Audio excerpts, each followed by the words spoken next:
another stream. So, latest news, man. Do you know what? I'm hoping this is true. But I've heard some news in regards to Chelsea's interest in Garnacho, which again I cannot believe. And if Chelsea are that dumb to want to try and sign Garnacho, then by all means, man, put in a bid because this guy needs to get out of here. But I've heard today that it could be involving a swap deal with João Felix. You know, if that's the case, run me that straight away. Because for me, João Felix is a top player, man. I know his career is kind of stagnated in a sense. I think again, everyone knows, when he left Benfica to go to Atletico Madrid in a big money deal, I think personally it was a wrong move going to play for Simeone. And that ain't to say that Simeone is not a good manager, but obviously everyone knows Simeone is a defensive manager, and someone like João Felix, to get the best out of João Felix, he needs to have freedom. And again, he's a number 10 come false nine, and he's someone that needs to be playing with freedom, especially at Atletico Madrid. That was never going to happen. And of course, when Griezmann went back there as well, I think he was more or less surplus to requirements, because obviously Griezmann left Atletico to go Barcelona, and then when he came back, there's only space really for one mercurial talent, and because of what Griezmann done before, he was always going to be given a nod, really. So, but yeah, if Man United can swap João Felix and Alejandro Garnacho, listen, United need to get that done. Playing João Felix in that left 10 would be perfect. I know people have been saying that United needs someone with pace in that position. I understand that, but I don't necessarily think that's a necessity. I think if you can get players on the same wavelength, you've got Amad Diallo on the right hand side there, who isn't lightning quick, but he's got pace. Joshua Zirkzee obviously can link the play, and if you get like another creative talent in João Felix, the goals will be spread around. And then if you have like another player in that attacking position that has a bit of pace, that's a good little quartet there.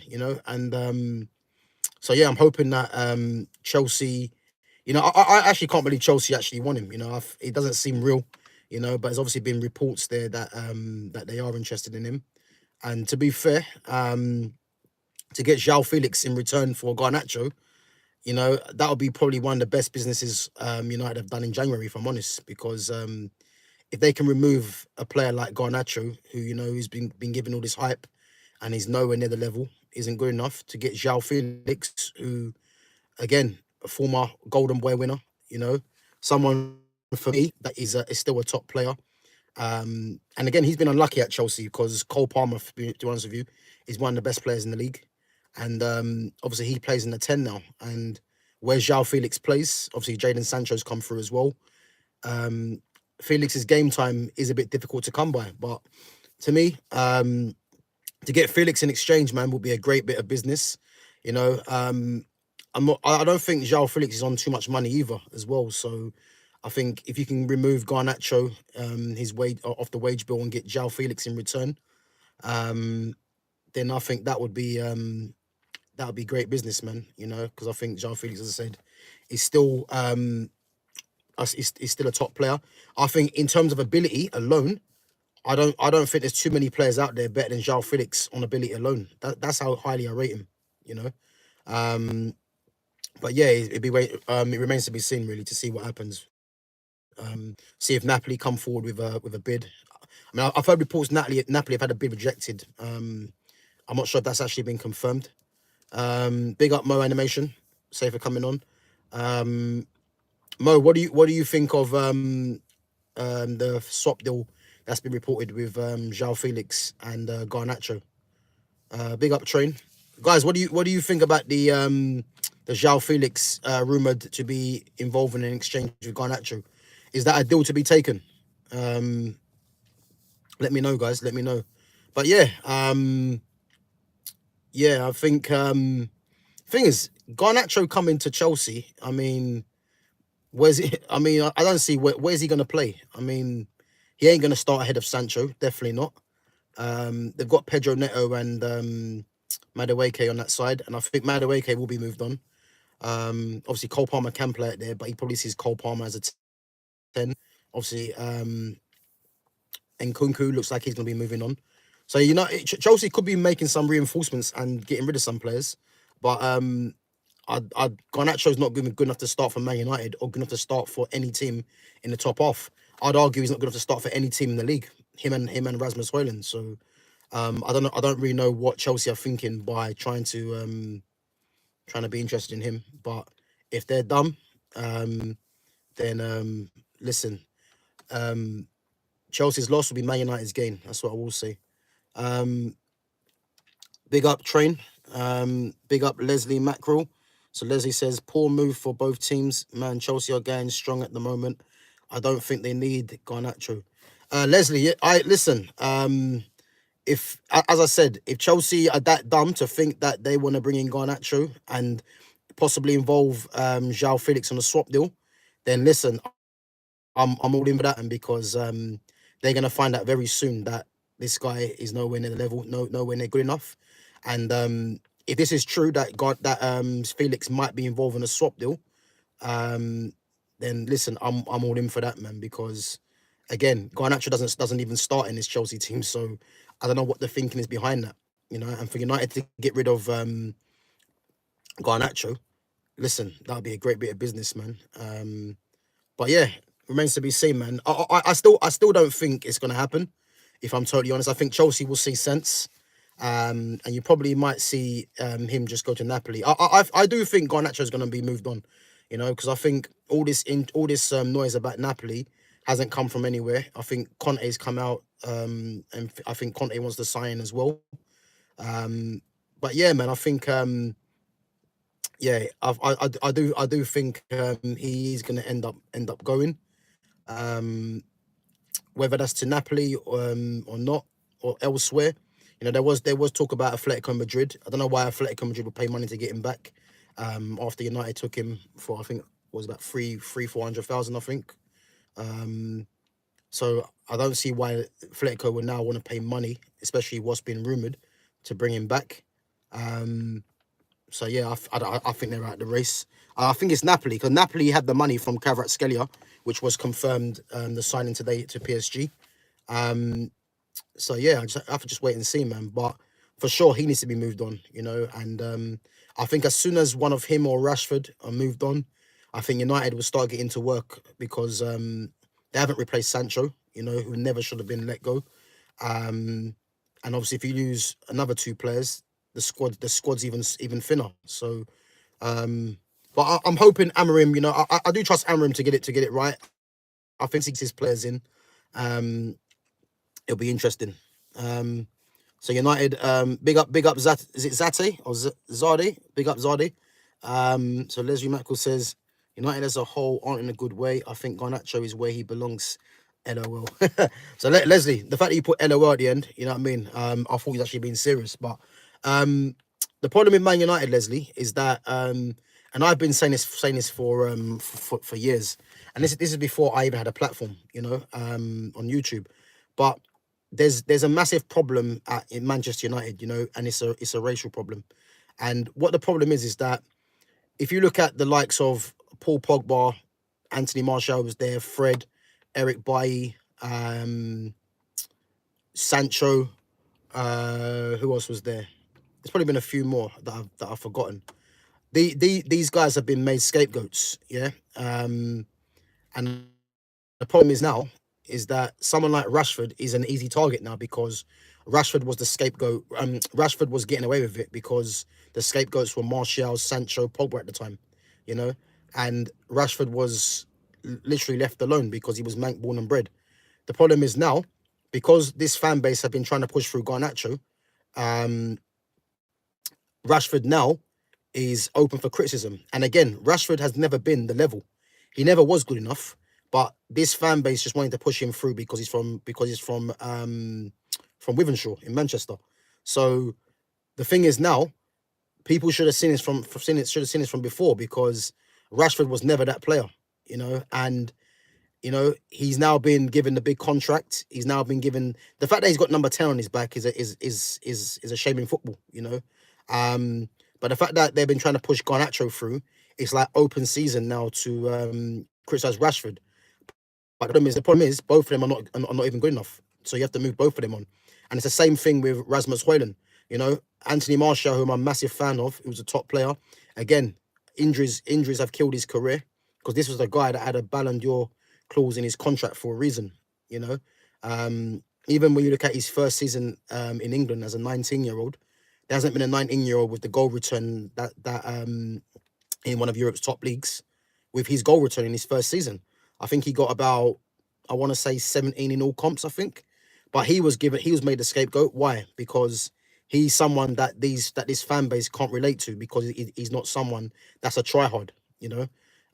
Whereas someone like Rasmus Højlund cost 72 million, he's shit, and he's got 2 league goals this season. He went 16 games without a goal, but all of a sudden people are talking about his age. Give him a chance, and then obviously again Joshua Xerxes come in. He was given criticism by this fan base because he isn't perceived to be trying hard by this fan base that don't know nothing about football, because they want everyone to be the same. And the problem is now they've actually seen how poor Rasmus is, and they're now giving Xerxes flowers. But again, if you really know football, you would have seen Xerxes' qualities from before, just like Martial. These guys are not guys that just run around for no reason. They bring quality to the game. And the problem is when they're on the pitch, they make the team better. When Rasmus is on the pitch and Garnacho, they make the team worse. And this is what people have to understand. But yeah, and the fact that they let Sancho go as well, again, it's a massive problem within his fan base because it's always the same guys that are getting scapegoated at the club, and the fact that Sancho's doing well now, it's not a surprise, man. He's a top player. He's playing in a system that's going to get the best from his talents.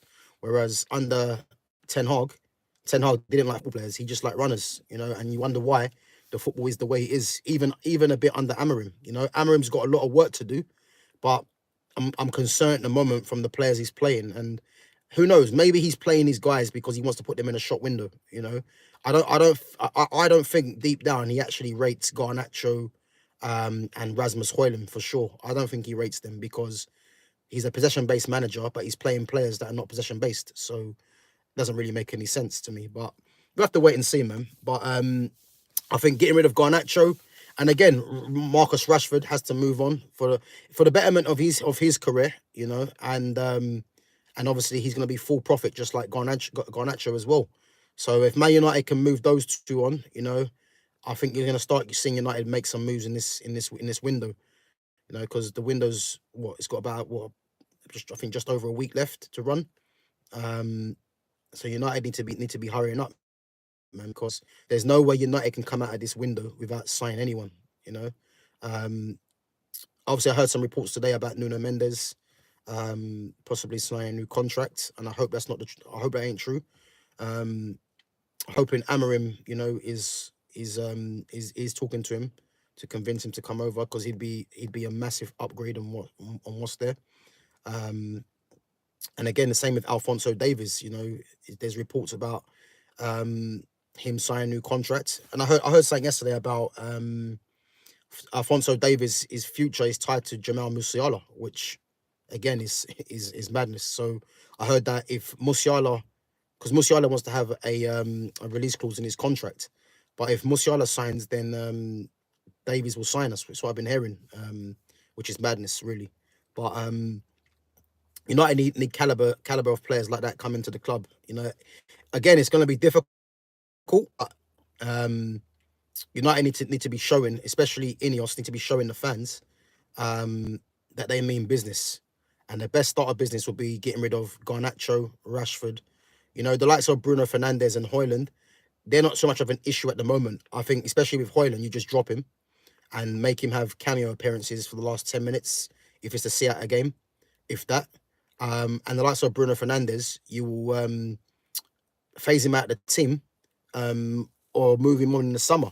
This is what needs to happen, and then the likes of like your Lindelofs and the to be fair, Maguire, I haven't really got a big issue with Maguire because Maguire's playing good at the moment, but he's not the future. And if he's while he's in form at the moment, just play him. But obviously he's not gonna be a main starter if Amarim's being serious. So I'm not too fussed with him. Lindelof, I don't think Lindelof has any value to this team, so he needs to be moved on. The same with Mason Mount, Luke Shaw, who again are going to be very difficult to move on because of the wage they're on, which is again scandalous to have these two on that amount of money, and they spend half the time injured. Dallo, I like Dallo personally, but if a team come in with a 40 mil bid, 50 mil is a bit too much. But if a team come in with a 40 mil bid for Dallo, I'd move Dallo on for sure. Um, and again, obviously Casemiro is going to move on with his wages, which would be a massive help in getting players in. Um, who else we got there? Anthony. I do think Anthony has uses for the squad, but again, it's because of Anthony's wage, how much he cost, which is going to be. If Anthony costs 20 million and was on 120 and was producing what he's got at the moment, you'd think, you know what, he's not bad for the squad. But because Anthony cost what? Well, I think actually 65 mil, because I think the actual 85, which was reported, is obviously agent fees. But obviously he's on 200 grand a week, and obviously he's not really showing 200 grand weeks worth of talent on the pitch. Even though I do think United are better with him on the pitch in that right wing back position, but I think if you can try and move him on, again, that will free up the wages. Ericsson, you probably expect Ericsson to leave on a free as well. So yeah, I think there is players that will be moved on, but I think it's crucial that, especially in this window, Garnacho and Rashford for sure are moved on, because that will show that United mean business, because these are two players for some reason that have been hailed as the future of United, and neither one of them are good enough, you know. Um, yeah, big up Jason, man, and big up that green guy for coming on. So Leslie says there's a lot of players in United that aren't worth that. What you're paying from probably one of the biggest problems you lot have. Yeah, I agree, man. The wage bill is a massive problem. I think you got Garnacho. I mean, not Garnacho. I think you got Rashford on 300 grand a week, maybe a bit more. I think Casemiro's on 350. Bruno's on 300 now. Then you've got the likes of Mason Mount on about 250. Luke Shaw, I think, is on 170 or 190. I think it's 170. I think Luke Shaw's the highest paid fullback in the game, I think, at the moment. And I think you got the likes of Maguire on about 170, I think, as well. Obviously, Anthony's on 200, you know. So yeah, the wage bill is madness. And again, it needs to be trimmed down. Which I think obviously United are looking to do. So we have to wait and see, man. But so no way you're letting either of them two go. Who's that? Who's that? What, Garnacho and Rashford? No, Garnacho and Rashford, they'll be moved on for sure, man. Yeah, Leslie, man, Garnacho and Rashford will be moved on for sure. If it's not both of them, one of them will definitely go in this window for sure. Because especially with Rashford, he's been phased out the squad. So if he doesn't move in January, Amarim's going to look stupid by bringing him back into the squad, and he's not going to have arguably one of your highest paid players on the wage bill, and he's not in the squad. It won't make any sense. So yeah, I do think Rashford will definitely move on, because I think it weakens Amarim's position if he doesn't move him on now and tries to integrate him back into the squad. You know, because you can't have the guy out, even though he said a bit of illness towards the end. You can't have a guy out for what, four or 5 games of the squad and then integrate him because he hasn't moved in January. It wouldn't make any sense. So I can definitely see him, making a move, whether it's on loan or permanent. I don't know, but there's something will happen there. And the Garnacho one, is probably less likely than Rashford, I would say. But again, all it needs really is Napoli to test the resolve, really, make a bid. Which again, if Napoli are that dumb to try and spend that amount of money on Garnacho, then by all means. But yeah, no, I can see it happening. I can see it happening, definitely, for sure, man. It'd be Rashford, but I can't see either of them going. Listen, if both of them happen to stay in past January, Yeah, it's gonna be a joke, to be honest with you, because that will mean United ain't sign anyone, this January window. So I think those two have to be moved on for that to happen. Um, so yeah, we have to wait and see, man. But um, yeah, I think they're working. I think they're behind the scenes. And again, Garnacho's people are pushing this the interest from Napoli because you know what I mean. Obviously, there's been rumours of him agreeing a wage with them as well, which again I'm not sure if that's true, but these rumours ain't coming from nowhere, And again, like this system doesn't even suit me. He's not an inside 10, the only way he can play in this system is a wing back, and again, there's better options out there, and obviously on that side of the pitch as well, you'd want a left footer really on that side of the pitch. Um, so yeah, he hasn't got any space in this team. As I said, he's playing at the moment. But I think that's Amarim just trying to put him in a shot window, because I can't believe for 1 second Amarim will be thinking Garnacho is actually effective in this inside 10. It doesn't make any sense, So we'll have to wait and see, man. But yeah, just a quick one. I'm gonna go and watch this Arsenal Aston Villa game now. You know what? I'm looking forward to this game, man. I think Arsenal obviously need to win the game. Obviously they got some key injuries to Bukayo Saka. I think there was talk about Saliba not training, but I think he'll play. But Aston Villa, man, I like Aston Villa. I'm not sure if John Duran's back. If John Duran's back in the squad, because I think because Ollie Watkins scored last game, he'll probably start. But I think he might be back from suspension. And if they've got Morgan Rogers and who's a top player, um, um, and John Duran together, those two will cause problems. I'll be honest with you. I think Aston Villa don't get beat this game. Obviously they got Anana Tillemans who expect to play as well in that midfield, which should be a good battle. Douglas, not Douglas Luiz. He's at Juventus now, ex-player. Boubacar Kamara, I think, will play as well. So yeah, I expect a tough game for Arsenal, and I think Aston Villa, I think they could even nick it. But I don't think they'll get beat. I think at worst they'll get a draw. Oh, you're a Birmingham fan, yeah? Okay. Sorry to say, man, but I don't rate your guy Bellingham. And I think Bellingham's the most overrated player in football today, along with probably Garnacho. But yeah, man, I think Aston Villa, they got a good little team there, man. To be fair, and yeah, man, I think they'll get a positive result there. So, but yeah, I'm gonna go and check the other results. Liverpool Brentford. See how that game went. But yeah, man. Say for coming on, Leslie, man.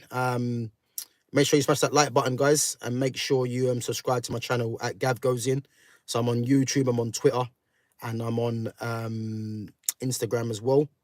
And TikTok as well. Yeah, so make sure you subscribe to me at GavGoesIn. Let me see. So that move to Real wasn't ideal as he's done. Yeah. Listen, I could be here all day talking about this guy. I mean, the very fact, yeah, that he's playing as a number 10 in this system right now is a crime to football. Obviously before Mbappe come there, he was playing as like a false nine, the most advanced midfielder. Where he had no responsibilities in the midfield. But the fact that I have to watch, well, I don't even watch them to be fair. But the fact that Jude Bellingham is playing as like a number 10 when I've seen number 10s like Francesco Totti, Zidane, Ronaldinho, Del Piero, Bergkamp, Pablo Aimar, Juan Roman Riquelme, from generations past, and you have to watch Bellingham play as that it's been more as well. I just forgot, but you have to watch Bellingham play in that position. And I had a friend tell me that he's inherited Zinedine Zidane's number, and had the cheek to tell me he's got more potential than Zidane. Again, another guy that doesn't understand football, but this is the kind of nonsense I've been having to listen to. But yeah, he's overhyped, man. It's with Jude Bellingham, as I said, especially for England in the Euros. If you check what Bellingham does, and he's done a very good job at convincing the public and a lot of fans that don't really delve into football as deeply as what I do, You know, he's done a very good job of convincing them that he's better than what he is. Because a lot of it's passion. You know, a lot of the times when he punches the ground in frustration, if he misses a shot, he'll kick the he'll kick the post. All these things feed into PR. You know, kick the post in frustration, because all these fans will start saying, "Oh, that's my Jude. He's angry now." Like all these things feed into the PR. You know, but I for one ain't fooled by this. You know, and again, he isn't as good as what these people think he is. You know, but again, it's the PR he's got behind him. You know, and but I do think, you know, sooner or later, you know, is a saying, the cream always rises to the top. You know, the best players always come through in the end. And someone like Arda Güler should be getting much more game time in that 10 than over Jude Bellingham. But big up Random. I'm just a random guy coming on. So Random, as I said, man, like, you can have your opinion. You know, you're saying to me, what am I talking about? Listen, I've got years of experience in football from playing and watching, and I know you're a Bellingham fan, but listen, I'll tell you for free, man. Bellingham ain't as good as what you think he is. You know, and what I would say to you is that don't be too influenced by the media, by commentators, and by fans. You know, have your own mind, I would say, and watch the games properly, because the hype that this guy has got is not justified. You know, and again, man. Okay, big up, man. I thought you meant what am I talking about in terms of Bellingham. So yeah, no, I'm just no, big up, man. I'm just saying that I don't think Bellingham is as good as what people. Well, not, I don't think. I know he's not as good as what people think he is. You know, I think a lot of it is the PR. You know, especially with the England national team. When he played in the Euros, you know, and the fact that we have to watch him play in a number 10 position of the greats that have gone by, again, is a crime to football. You know, the fact that he's wearing a number 10 shirt for England national team, yeah, is a crime to football, because he's not even a number 10; he's number 8. You know, but again, people have their opinions, you know, but my opinion is, yeah, he ain't that good, man. He's not, and I think because he's got a lot of physicality, it will show a lot in that league. But if he came and played in England, he'll just be another player, because this is a very physical league. You know, even if he played in somewhere like France, which is very physical, he wouldn't be doing as well as what he done probably in his first season at Real Madrid, because Real Madrid is because Spain is a technical league, and he's someone that has physical. If you've got physicality in that league, you're gonna stand out. And obviously, he's a tireless runner, you know. Um, but if he was playing in England, the way that he plays wouldn't really shine in England, because he'll just be one of many players that they have in this league, and that's the truth, you know. But again, man, everyone to their own opinion. Um, but yeah, I'm not a big fan, man. But yeah, guys, just one way. I'm gonna go and watch this Arsenal Aston Villa game. I look forward to be fair, Morgan Rogers, man, I think he's a top player. That's what you call a number 10. That's a real number 10 there. You know, the likes of Cole Palmer, João Felix, um, Morgan Rogers. I'm talking about in this league. You know, they're proper number 10s, man. So I'm gonna go and watch that game. But yeah, guys, man, safe for coming on. Smash that like button, guys. It helps with the algorithms and reaching out to more people. And subscribe to my channel at GavGoesIn, on YouTube, on Twitter, on Instagram, and on TikTok. And I'm gonna catch you guys tomorrow. Not sure what time I'm coming on tomorrow. Just gonna be doing a little reaction to the weekend's results, and obviously Man United playing tomorrow against Brighton, which, if I'm honest with you, it's at Brighton. And I think I don't know if United win this game, if I'm honest. You know, it'd be very very interesting to see the lineup he plays. Um, it'd be interesting to see the lineup he plays, but he has to start Josh Resurrection. I think he will, and I think he has to. So yeah, I think I'll be back tomorrow, man, at some point. So yeah, guys, man, stay tuned. Big up for coming on. You know, keep your comments coming in. You know, I like having a dialogue. And smash that like button, guys. Subscribe to my channel, and I'll catch you guys tomorrow. Take it easy.